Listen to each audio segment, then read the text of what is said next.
23/2/99 আমার আব্বাকে মেসার তালুকদারকে মানে মাগরিব পর এলাকাতেই কুবাই হত্যা করে।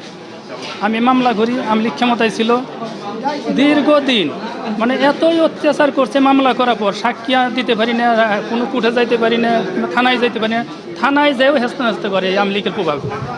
এই পর্যায়ে আমি এই সাক্ষী দিতে আসবো, সাক্ষীও দিতে দেয় না। কয়েকটা সাক্ষী ওরা ওই চেয়ারম্যান হয়ে নিয়ে জোর পূর্ব তাদেরকে নিয়ে এই বিপক্ষে সাক্ষী দিয়েছে। তারপরে আল্লাহর ইচ্ছা বিভিন্ন রকম চেষ্টা করে কিছু কিছু লোক আছে ন্যায় বিচারের স্বার্থে অনেকে সাক্ষী সত্য দিছে। আমিও আমরা ভাইসের মিলে সবাই চেষ্টা করে আইনগতভাবে শ্রদ্ধাশীল, সেক্ষেত্রে আমি চাইছি ন্যায় বিচার পাবো, আশাবাদী ছিলাম, ন্যায় বিচার পাইছি।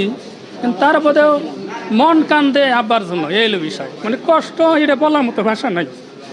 যে রায় পাইছি, রায়ে সন্তুষ্ট, কিন্তু আব্বাকে যা হারিয়েছে আব্বাকে তো ফিরে পাবো না, এটাই বড় কষ্ট আর কি।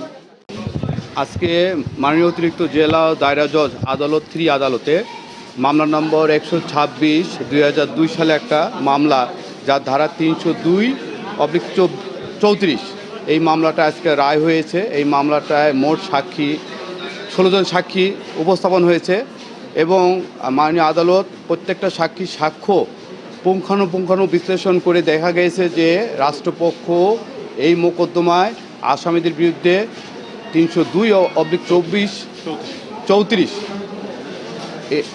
প্রমাণ করতে সক্ষম হয়েছে।